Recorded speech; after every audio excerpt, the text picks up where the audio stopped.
म इन्जिनियर ब्रिजकिशोर प्रसाद जायसवाल स्वागत गर्छु मेरो युट्युब च्यानल आइओए एन्ट्रान्स प्रिपरेसनमा।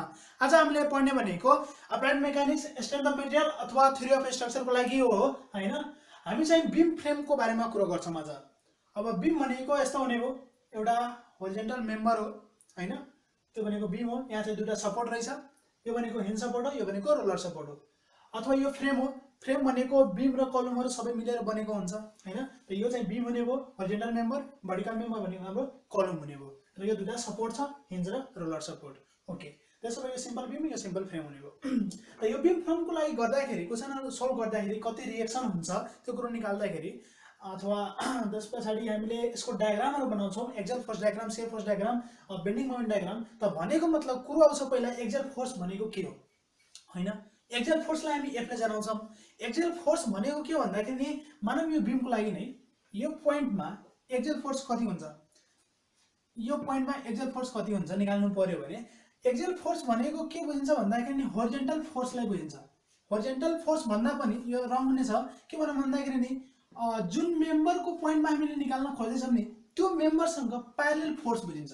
त्यो मेम्बरसँग प्यारलल भनेपछि यो भनेको भर्टिकल मेम्बर हो, त यसको पनि एक्सियल फोर्स हुन्छ। त यससँग यो पोइन्टमा निकाल्नु पर्यो भने यो मेम्बरसँग प्यारलल फोर्स हेरिन्छ, हो कि नै। त भनेपछि त्यो फोर्स भनेको होरिजोन्टल पनि हुन सक्छ, भर्टिकल पनि हुन सक्छ, इन्क्लाइन पनि हुन सक्छ, जे पनि होस्, तर त्यो मेम्बरसँग प्यारलल हुन्छ। त जुन मेम्बरको लागि मैले त्यो कुनै एउटा पोइन्टमा एक्सियल फोर्स निकाल्छु भने त्यो मेम्बरसँग प्यारलल फोर्स हो। एउटा कुनै इनबाट त्यो पोइन्टसम्मको पुरै एक्सियल फोर्सलाई सम त्यो पुरै यससँग प्यारलल फोर्सलाई सम गरियो भने त्यो पोइन्टमा त्यसको एक्सियल फोर्स भनिन्छ। भनेको मतलब एउटा इनबाट चाहिएको पोइन्टसम्मको टोटल प्यारलल फोर्सेसहरुलाई यदि जोडियो भने, सम गरियो भने त्यो भनेको त्यो पोइन्टमा एक्सियल फोर्स हुनेछ। त्यसैगरी शियर फोर्स भनेको के भन्दाखेरि नि कुनै पोइन्टमा निकाल्नु पर्यो कुनै पनि मेम्बरको लागि भनेपछि त्यो मेम्बरसँग परपेन्डिकुलर फोर्सेसहरुलाई कुनै इनबाट त्यहाँसम्म जोडियो भने अथवा यताबाट पनि आउँदा हुन्छ, यताबाट यहाँसम्म जोडियो भने त्यो टोटल जुन फोर्स आउँछ त्यसलाई हामी के भन्छौं, शियर फोर्स भन्छौं। त्यो पोइन्टमा तपाईले हरेक पोइन्टमा शियर फोर्सेसहरु एक्सियल फोर्सेसहरु फरक हुन सक्छन्। ओके, त्यसैगरी बेन्डिङ मोमेन्ट भनेको के हो, बेन्डिङ मोमेन्ट भनेको पनि सिम्पल एउटा मोमेन्ट नै हो, तर त्यो भनेको कुनै एउटा पोइन्टमा निकालिन्छ त एउटा इनबाट त्यो पोइन्टसम्मको पुरै मोमेन्टहरु जोड्दै जाने त्यो जुन सम आउँछ त्यो मोमेन्टलाई हामी बेन्डिङ मोमेन्ट भन्छौं। त्यो भनेको लेफ्ट ह्यान्डबाट आउँदा पनि भयो, राइट ह्यान्डबाट आउँदा पनि हुन्छ। ओके, यहाँ चाहिँ हामी कताबाट जाने भन्ने कुरा एकदम इम्पोर्टेन्ट हुन्छ, त्यो कुरो चाहिँ विचार गर्नुपर्ने हुन्छ। साइन कन्भेन्सन हुन्छ, त्यही भएर मैले यता लास्टमा लेखेको छु साइन कन्भेन्सन है। एक्सियल फोर्सलाई मैले एफ ले जनाएको छु, शियर फोर्सलाई भी ले जनाएको छु, त्यसैगरी बेन्डिङ मोमेन्टलाई मैले क्यापिटल एम ले जनाएको छु। ओके, के हुन्छ भन्दाखेरि नि कुनै पनि मेम्बरमा बस्दाखेरि यो भनेको लेफ्ट साइड हो, यो भनेको राइट साइड हो। यदि म लेफ्ट साइडबाट जान्छु भने के हुन्छ, यो बाहिरतिर निस्किने जति पनि फोर्सेसहरु हुन्छ त्यो मेम्बरबाट बाहिरतिर निस्किने फोर्सेसहरु यतातिर जाने फोर्सेस भनेको त्यो फोर्सेसहरु हामी पोजिटिभ लिन्छौं। यतातिर निस्किने फोर्सेस भनेको मतलब यो मेम्बरमा हेरौं हैन, यस्तो कुनै एउटा मेम्बर छ हैन, म यहाँबाट यहाँसम्म गए हैन, मानौं कि यहाँ फोर्स यहाँ दिएको छ 30 किलो न्यूटन है, यो पोइन्टमा फोर्स छ, मलाई यहाँको एक्सियल फोर्स चाहिएको छ।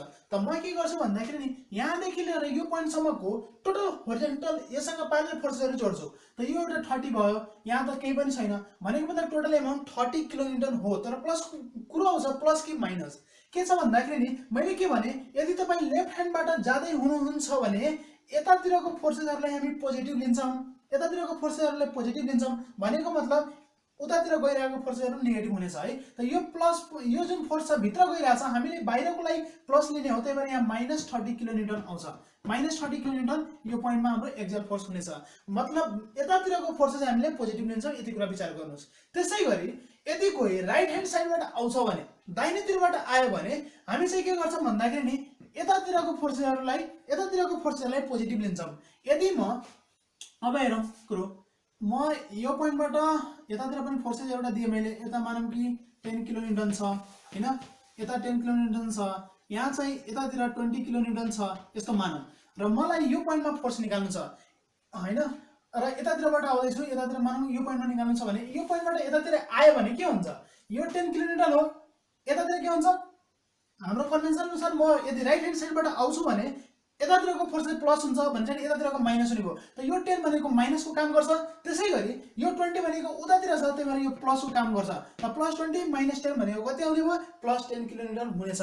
तर मैले यो अन्दाजी भ्यालु लेखेको छु, रङ पनि हुन सक्छ है, किनभने यो मेम्बर भनेको ब्यालेन्स हुनुपर्छ, यो चाहिँ ब्यालेन्स छैन, मैले अन्दाजी लेखेको छु, त्यो कुरा छोडिदिनुस्। मैले बुझाउन मात्रै खोजेको हो। यदि मैले लेफ्ट ह्यान्ड साइडबाट गयो भने कतातिर प्लस हुन्छ? यतातिर प्लस हुन्छ, याद गर्नुस् एक्सियल फोर्स। यदि म राइट ह्यान्ड साइडबाट गयो भने कतातिर प्लस हुन्छ? यतातिर प्लस हुन्छ, त्यही मात्रै कुरो छ साइन कन्भेन्सनमा। त्यसैगरी अब शियर फोर्सको लागि हेरौँ। लेफ्ट ह्यान्ड साइडबाट गयो भने अपवर्ड फोर्सेसहरु जहिले पोजिटिभ हुन्छ। लेफ्ट ह्यान्ड साइडबाट गयो भने अपवर्ड फोर्सेसहरु जहिले पोजिटिभ हुन्छ। माथितिरको फोर्सेसहरु लेफ्ट ह्यान्ड साइडबाट गयो भने पोजिटिभ दिने, भनेपछि तलतिरको फोर्सेस के हुन्छ? नेगेटिभ हुन्छ। त्यसैगरी यदि म राइट ह्यान्ड साइडबाट गयो भने यतातिर आयो भने के हुन्छ? डाउनवर्ड फोर्सेसहरु पोजिटिभ हुन्छ, अपवर्ड फोर्सेसहरु नेगेटिभ हुनेछ। त्यसैगरी बेन्डिङ मोमेन्टको कुरो गर्यो भने यदि म लेफ्टतिरबाट गयो भने यो क्लकवाइज मोमेन्टहरु पोजिटिभ हुन्छ। यो भनेको क्लकवाइज हो, त क्लकवाइज मोमेन्टहरु पोजिटिभ हुन्छ भने एन्टी क्लकवाइज नेगेटिभ हुने भयो। त्यसैगरी यदि म राइट ह्यान्ड साइडबाट आयो भने यो भनेको एन्टी क्लकवाइज हो, त एन्टी क्लकवाइज मोमेन्टहरु पोजिटिभ हुन्छ, क्लकवाइज मोमेन्टहरु के हुन्छ? नेगेटिभ हुनेछ। ओके, त्यसैगरी यदि म एक्सियल फोर्स डायग्राम बनाउनु पर्ने छ, shear force diagram, bending moment diagram बनाउनु पर्ने छ भने अब त प्लस र माइनस हामीले सबै निकाल्छौँ। हरेक पोइन्टमा हामीले चाहिँ जहाँ जोइन्ट हुन्छ त्यहाँ चाहिँ हामी अथवा जहाँ फोर्स एक्ट गरे हुन्छ त्यो चाहिँ मैले बनाउँदाखेरि नै भन्छु। यदि एक्सियल फोर्स डायग्राम बनाउनुहुन्छ भने कसरी बनाउने? प्लसलाई माथितिर लेख्ने कि माइनसलाई माथितिर लेख्ने, त्यो कुरो हुन्छ के। त हामी चाहिँ जेनरली के हुन्छ भन्दाखेरि नि, यदि तपाईँ एक्सियल फोर्स डायग्राम बनाउँदै हुनुहुन्छ भने पोजिटिभलाई माथितिर राख्ने, नेगेटिभलाई तलतिर राख्ने। त्यसैगरी शियर फोर्स डायग्राम बनाउँदै हुनुहुन्छ भने पोजिटिभ भ्यालुलाई माथितिर राख्ने, नेगेटिभ भ्यालुलाई तलतिर राख्ने। तर बेन्डिङ मोमेन्ट डायग्राम हामी उल्टा गर्छौँ, नेगेटिभलाई हामी माथितिर राख्छौँ र पोजिटिभलाई तलतिर राख्छौँ। कसैले भन्नुहुन्छ पोजिटिभ माथि राखेर नेगेटिभ तल राख्न मिल्दैन र मिल्छ, त्यहाँ मात्रै हामीले डायग्राममा लेखिदिनु मात्रै हो कि यो प्लस छ यो माइनस छ। तपाईले मनस माथि नै प्लस लेख्ने तल माइनस लेख्ने त्यो पनि मिल्छ, नमिल्ने हैन। तर जेनरली धेरै जसोले यस्तै नै गरिरहन्छ, त्यही भएर मैले यो भनेको। ओके, त्यसो भए कुरो आउँछ अब shear force diagram, bending moment diagram बनाउँदाखेरि कहिलेकाहीँ हामी होरिजेन्टल लाइन बनाउँछौँ, कहिलेकाहीँ हामी इन्क्लाइन लाइन बनाउँछौँ र कहिलेकाहीँ हामी पाराबोला बनाउँछौँ, कर्भ लाइन बनाउँछौँ। र पाराबोलामा पनि दुई किसिमको हुन्छ, स्क्वायर पाराबोला र क्युबिक पाराबोला। त्यो चाहिँ कति बेला के हुन्छ त्यो जान्नको लागि यो टेबलमा आउनुस्। के छ भन्दाखेरि यतातिर हामीले तीन किसिमको लोड राखेका छौँ, point load, uniformly distributed load र युनिफर्मली भ्यारिङ लोड, युडिएल र युभिएल। यो भनेको शियर फोर्स डायग्राम हो, यो भनेको बेन्डिङ मोमेन्ट डायग्राम हो। के हुन्छ भन्दाखेरि जब कुनै पोइन्ट फोर्स एक्ट गर्छ भने त्यसको लागि शियर फोर्स डायग्राम कस्तो हुन्छ? होरिजेन्टल हुन्छ, लिनियर हुन्छ, होरिजेन्टल, इन्क्लाइन्ड हुँदैन है, सिधा हुन्छ, ठीक छ। त्यसैगरी यदि बेन्डिङ मोमेन्ट डायग्राम बनाउँछु पोइन्ट लोडको भने पछाडि त्यो कस्तो हुन्छ? इन्क्लाइन लाइन हुन्छ, इन्क्लाइन लाइन हैन। भने पछाडि दुईटा पोइन्ट भयो भने लाइन तान्नलाई त दुईटा पोइन्ट भयो भने सिधै तान्न सकियो नि त, हो त्यो कुरा छ। त्यसैगरी युनिफर्मली डिस्ट्रिब्युटेड लोड छ भने, युडिएल छ भने शियर फोर्स डायग्राममा के हुन्छ? इन्क्लाइन लाइन बन्छ, इन्क्लाइन लाइन, y = mx जस्तो भन्ने भयो हैन, स्लोप हुन्छ त्यसमा, यसरी जाने भयो। त्यसैगरी यदि बेन्डिङ मोमेन्ट छ भने बनाउनु पर्ने छ भने युडिएलको लागि कस्तो हुन्छ? Square parabola.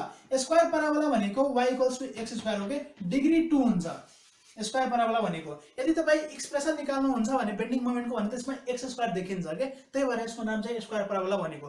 कर्भ हुन्छ, यति बुझ्नुस्, यो कर्भ हुन्छ। त्यसैगरी यदि तपाईँ युडिएल छ र शियर फोर्स डायग्राम निकाल्नुहुन्छ भने त्यसको पनि स्क्वायर पाराबोला आउँछ, भने पछाडि यसको पनि x² मै आउँछ। क्युबिक पाराबोला कसको आउँछ? बेन्डिङ मोमेन्टको आउँछ यदि युडिएल छ भने। ओके, यति कुरा चाहिँ विचार गर्नु होला। यो चाहिँ मैले सबै कुरा भन्ने छु, एउटा क्वेशन नै लिएर जुन चाहिँ अलि लङ हुनेछ त्यसलाई मजाले गर्ने, रिएक्सनहरु निकालेर हामी चाहिँ पछि चाहिँ डायग्रामहरु बनाउँछौं र यो कुन चाहिँ के बन्छ भन्ने कुरा त्यति बेला नै हेरौँला। अहिलेको लागि जस्ट यो टेबल याद गर्दा हुन्छ हैन। ओके, यदि तपाईलाई यो भिडियो राम्रो लाग्यो भने लाइक गरिदिनुस्, कमेन्ट गरिदिनुस् र आफ्नो साथीभाइहरुसँग शेयर गरिदिनुस् र यदि मेरो च्यानलमा नयाँ हुनुहुन्छ भने च्यानललाई सब्स्क्राइब गरेर बेल बटनलाई थिच्दिनुस् ताकि मैले कुनै पनि भिडियो अपलोड गरे भने तपाईहरु चाहिँ नछुटोस् हैन, हेर्न सक्नुहुनेछ। ओके, हस्, धन्यवाद, टेक केयर, नमस्कार, जय नेपाल।